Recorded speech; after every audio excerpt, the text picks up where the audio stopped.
going on? Thank you so much. Pay like $1 million. Shout out TMZ, you up? Let me check out that rig. TMZ stands for the Mayweather Zone. How'd you find me, bro? I got my disguise on. I love my TMZ family. UFC 314 over the weekend. Absolutely awesome card, highlighted by this man right here, back on top. Wasn't gone very long, but once again, the 145-pound champion, the great Alexander Volkanovski. Volk, brother, first of all, thank you for doing this. How are you feeling, man? We can see you've been in a fight. How are you feeling? Yeah, they're feeling good. Feeling good. Other than the obviously the physical pain you can feel, a couple of stitches here and there in the mouth, but everything's good. It's all starting to soak in now, and just looking forward to getting home. How many stitches? That was a pretty nasty cut under your eye. How many stitches did that take to patch up? I've got a few stitches. I've got a few stitches here and there, so I couldn't tell you how many. There's quite a few though. Like there's some up here or somewhere there, or there maybe, and I've got a couple here, some in the lip, and then I've got some in my mouth as well. So, yeah, so that's quite a few. There's quite a few there. I don't know. It was weird. It was like you. That's what even the doc said. Like when he was stitching me up, he goes, "Mate, it looks like you've been in a bare knuckle fight." It just must have been with how Diego Lopez likes to throw. Like he can be quite scrappy, so you get different parts of his hands. So you get like some of these knuckles coming through, but it marked me out. Alex, just talk to me about just the accomplishment. I mean, you obviously you come into the UFC, have a great run, you become champion, but then to fight your way back and to once again get on top when we know how hard that is to do. How much does that mean to you? Does it even mean more than getting there the first time? Yeah, it does. It does for sure. Because while you're going through the process, you're just training, and that's all you know. I didn't have an understanding of this sort of situation, and then to bounce back at an age where everyone's counting you out, and then rightfully so, knowing that it's not just these people, I've got a chip on my shoulder because they're counting me out. So they have every right to think that. I said it all week. You guys have every right to count me out. I'm turning 37, I'm 36. Yeah. No one's won a title in our divisions over 35. I'm coming off 2 knockout losses. People know that knockout losses can mess with the confidence and all that. Then you've got to battle with trying to make that not a thing, and all that type of stuff. There's so much that goes into it, and then to be able to still be successful after it all is pretty incredible, especially against a tough young guy like Lopez as well. So the questions were answered. It's a pretty incredible feeling. I just can't wait to get back home and celebrate with the family and properly soak it up. Did you even have some questions, Alex, about, hey, have I lost a little something? And does that make me an elite fighter anymore, or am I not at that level anymore? Did you have something to prove to yourself, I guess, is the question when you were in the octagon? Yeah, for sure. For sure. Short answer, yes. You know what I mean? You're always gonna. You know what I mean? And you're right. A lot of people aren't going to give too much information on these types of things, right, especially before the fight. And even after the fight, they still won't, Yeah. And there could still be questions there, right? But it doesn't matter. I've rose above things like this plenty of times. Even if there's still challenges ahead of me, I'm gonna take them on. I'm gonna come out swing. I'm ready for them. You know what I mean? I'm gonna take on these challenges, and I guess that's exciting as well. No matter how you're feeling about it, I think it's only going to be a positive in the end. What's the plan now? You go back, you spend time with the family. What does the rest of this year look like for you in your mind, Alex? I guess, fighting wise, I obviously wanted to get back in there. Yeah. I mentioned about being very active. I still want to be active. Just got to get a few things looked at. Obviously, a few bumps and bruises. See how that goes. Talk to the UFC, and we'll make it happen. Anyone you have? I definitely want to fight. I'm definitely fighting again this year. Good. The question is, am I doing 2 more? Oof. That'd be really active. Yeah. Anyone you have in mind, or is it sort of, hey, there's not a clear challenger out there, and we'll see what the UFC wants to do? Yeah, that's what it is. I was hoping it would be a lot more clearer, especially because I want to be active. I was hoping it would be a lot more clearer, but it's just not. You know what I mean? Not yet. So we'll see. I know. Been there. I think. Look, Mosbar was a name I kept mentioning. Yeah. I just got to see if UFC even want that, right? Does the UFC want that? Do the people want that?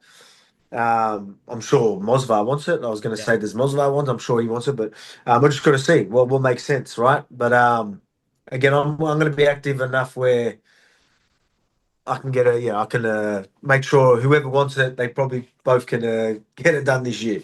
Yeah. Everyone who knows you, they know how much you cherish your family. You told your kids you were coming back with the belt. What is it going to mean when you get back there with that belt, just like Dad said he'd do?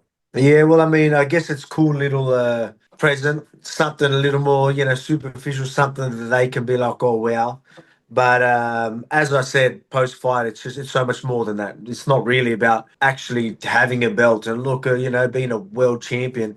I think it's the rise to being a champion, the rise of overcoming so much and still, as I said, with adversities and, people counting you out and, not shying away from the challenge and then still pushing through and getting it done. Like that's the message I hope the younger generation and my kids can get out of it. It's a very worthy message. Congratulations, Alex. It was awesome to watch, man. Have a safe flight back and we'll talk to you soon.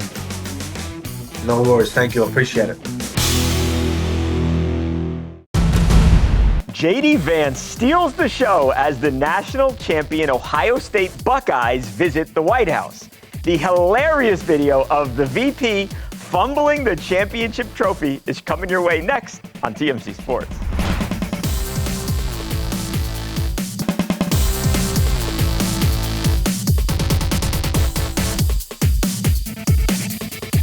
Welcome back to TMZ Sports. Mike and Mojo. Mojo, it was time yesterday on Monday for the national champion Ohio State Buckeyes to make the trek to 1600 Pennsylvania Avenue.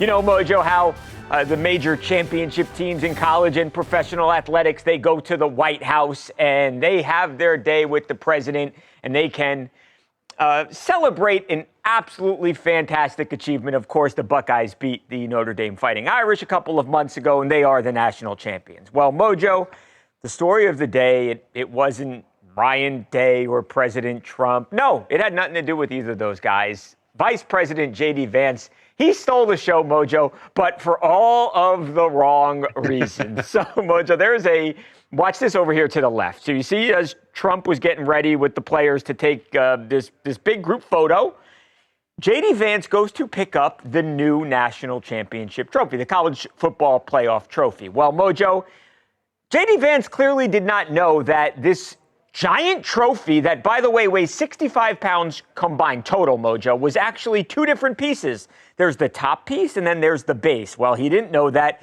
He goes to pick it up. It becomes separated and crashes to the ground, Mojo. It made for a very embarrassing moment. They picked it up from the ground. It didn't look like it was damaged too badly. They ultimately got their photograph, Mojo. But again, this was the one moment from the entire afternoon that everybody was talking about. Now, to make things even funnier, and that's probably honestly why J.D. Vance was even there, before he was the vice president, he was a United States Senator from Ohio, Mojo. And as a matter of fact, you know where his alma mater is? Yeah, the Ohio State University. So it's his school. It was supposed to be a big moment for J.D. Vance, but fumble on the play. Babcock, there's a reason they don't usually include the VP at these things when the champs come to town. And J.D. Vance making sure it goes another 20 years before they give an opportunity to the VP to partake here. I mean, this is bad, Babcock. I'm concerned for this man's future. He might not ever be allowed back in the state of Ohio again. I mean, there's a big difference between Rob Gronkowski denting the Lombardi trophy after he caught 2,000 touchdown passes and helped them win their fifth. Well, I guess he won 4 of them. Yeah. And J.D. Vance, who had nothing to do with it, dropping the freaking thing the second he touches it. I mean, he should have known that this thing was heavy. Someone definitely should have buzzed this man that thing was 2 pieces and not 1. But when in doubt, Don't touch the trophy, Babcock. I'll give you a little insider information here on the week of WWE WrestleMania. Years back, your boy Mojo won the Andre the Giant Battle Royal Trophy at WrestleMania. That trophy was ginormous. Afterwards, when I won it and it was mine, I made the decision to not even lift it. I didn't know if it was one piece, multiple pieces. I didn't want to pick it up, lift it over my head, and something breaks and fall apart, and I pull a JD Vance and just ruin that and jinx the rest of my career. So, I mean, if you're going to put your hands on greatness, you better be prepared to receive it. Mojo, JD Vance should have taken a cue from you and just left the trophy on the table there and smiled for that picture. Say cheese, don't even touch the trophy. Now, JD Vance, to his credit here, he's having some fun with this. He went to X shortly after all of this went down, Mojo, and he's not stupid. He knows everybody's talking about this. So again, he had some fun with it. Here's his explanation. I didn't want anyone after Ohio State to get the trophy, so I decided to break it. Good plan by the vice president. All right, Mojo, moving on to the Atlanta Braves and the Toronto Blue Jays. Starting a 3-game series last night, Mojo, in Toronto. Exciting game. Atlanta ends up winning the game 8-4. We're not going to talk about the game at all, Mojo, because the undoubted play of the day, Mojo, had nothing to do with any of the baseball players on the field, but no, it had to do with the Atlanta Braves reporter, a guy by the name of Wiley Ballard, Mojo, who didn't just sort of report on the feel of the game from the stands, Mojo. He might have also gotten himself a date. We're having a lot of fun up here up the Corona rooftop. Who do we got here? What's your name? My name's Lauren. Lawrence, all right. And I'm Kayla. Kayla, and you guys hang out at the rooftop lounge often? Once a year I come out to visit. Okay, well, we timed it pretty well. All right, good. How are you guys feeling about rooting for the Braves today? Oof, I don't know. I'm hoping for the best. What about you? Are you a Braves fan now? Not quite. Not quite. All right, I'm gonna go to work up here, guys. Good luck the rest of the way. Okay, Wiley. You got 4 innings to get the numbers. I'm on it. I'm on it. Get us some more Braves fans. All right, so they want me to get your number. They want you to get my number. I'm dead serious. They're saying in my ear right now, she doesn't believe me because she thinks you guys are not. I'm making this up. Even if you guys weren't, I might use that in the future. That's actually a pretty good move. This is unbelievable. So the best part of this right now is that Wiley could totally be faking it. This might be the new move. Just walk around with a FanDuel microphone and an earpiece in and convince fans that they're actually on TV. I should have thought of this years ago. Mojo, you see her. She's typing the number in. He got the number. And to the announcer's point, the women can't hear what's being said on television, so they don't know if he's actually on TV or not. He could have just been a guy walking around with a fake microphone, which, again, might be the move. Babcock, you and I are really good at our jobs. We provide expert commentary. We know how much to say, what not to say, and that's part of the reason we're so good. Those commentators for this team are horrible. Don't they know when to lay out? Don't they know what's at stake? This guy's delivering a master class on how to secure digits, and they won't shut up so we can hear what's being said over there. This man went up to not just one, but 2 ladies. He had a decision to make. Which one of these 2 ladies am I going to hit on? Is the other one going to try and put up the block? He had the right amount of humor, but just went right to the point. I mean, if I'm breaking down this guy's game, I'm absolutely going to give him an A, but we lost a little bit towards the end here of what actually secured the deal. But either way, this man got the digits. He got the job done. We got 2 lifelong fans, or at least until the dates stop going so well, and then they hate the team and they root for anyone that they're playing against. But a note to commentary, when you're watching greatness, lay out. Coming up, Travis Kelce gets in a workout with some high school football stars. Find out which NFL legend's son got to rub elbows with the future Hall of Famer when TMZ Sports rolls on right after this.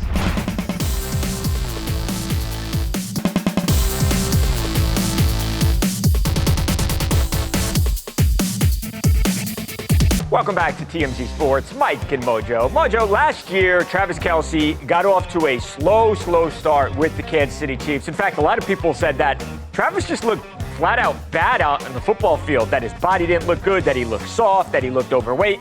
Well, the future first ballot Hall of Famer seems intent on that not happening this season, Mojo. He does not want to get off to a slow start once again. So here we are in April, months before training camp rolls around, and Travis Kelce is already back on the football field in Florida, Mojo. And he's training with the son of a former superstar running back. So first things first, Travis Kelce working out with a very famous trainer, a guy by the name of Tony Villani. Tony, Travis, and these high school kids. Again, one of them being Jazz Lewis, Mojo. Jazz is the son of Jamal Lewis, of course, was one of the more dominant running backs of his era for the Ravens, Mojo, and just an all-around great player. Just so happened that the kids were getting in a workout, and Trav happened to come down, Mojo, and they got to have a really awesome experience. As a matter of fact, Jazz had this to say about working out with Travis Kelce. He said, got some good work in with Travis Kelce this past week, learned a lot from the Super Bowl legend. So not too bad for that kid. He asked Dad for advice. It's Jamal Lewis, and now he is training here with Travis Kelce. Pretty cool, Mojo. Babcock, it's right back to work when you lose at the Super Bowl. Good Way point. different offseason. I mean, hey, my favorite part about when the Chiefs win the Super Bowl is we get partying Travis Kelce for months afterwards. That guy takes full advantage of his offseason. And to be honest with you, you should. I mean, you are operating at an extremely high physical level for so long throughout the season. You actually have to give your body time to recover and heal up after the season. A lot of players make the mistake of never giving themselves time off. Definitely was a mistake that I made in my career. You know, rest is actually part of the game, and partying is the best way to achieve that rest, if you're asking me personally. So, yeah, right back to work, doing it with the high school kids. This is the time to do that. I mean, I hate to say it, but this is the time when your workouts matter the least. You're furthest away from season. You know, you can operate at a step slower, you know, less intensity for what you're doing. And that's a good time to, you know, get with the high school kids, shake off a little bit of rust and have a little bit of fun.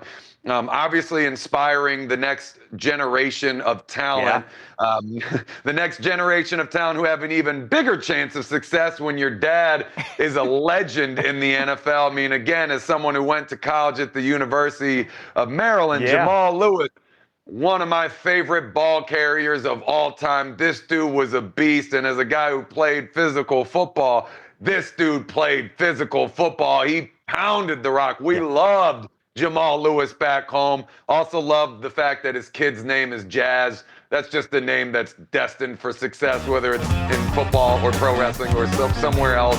A musician, I don't care. Jazz Lewis, this guy could be a DJ for all I care. He's doing something. But really cool to see all parties involved. We're 3 months away from the release of Happy Gilmore 2. When we come back on TMZ Sports, we catch up with Shooter McGavin himself on what to expect in the movie sequel. Stay with us.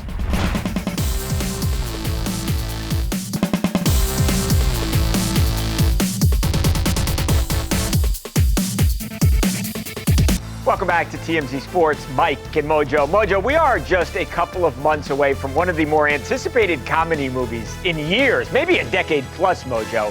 Happy Gilmore 2, dropping July 25th. Now, let's be real. Sometimes, Mojo, especially when you've got a classic, sequels can suck. Sometimes they're just no good. And sometimes they're arguably better than the first. Look at Godfather and Godfather 2, Mojo. So that begs the question, is Happy Gilmore 2 going to be any good? I don't know. I haven't seen it yet, Mojo. Somebody who has, because they are a big part and they play one of the most iconic characters in the entire movie, is Christopher McDonald. Christopher McDonald, of course, is Shooter McGavin, Mojo. We recently ran into Shooter and we asked him about Happy Gilmore 2. How excited are you for this movie to come out? Because, I mean, it's been a while. The fans have been waiting, you know? Well, it's a very full franchise, and now it's a franchise. It's going to be fantastic. I've yet to see it, but I love making it. Right. Well, there was a lot lot of celebrity cameos, and people were talking about Travis Kelce did a cameo in it. What did you think of the guy's acting?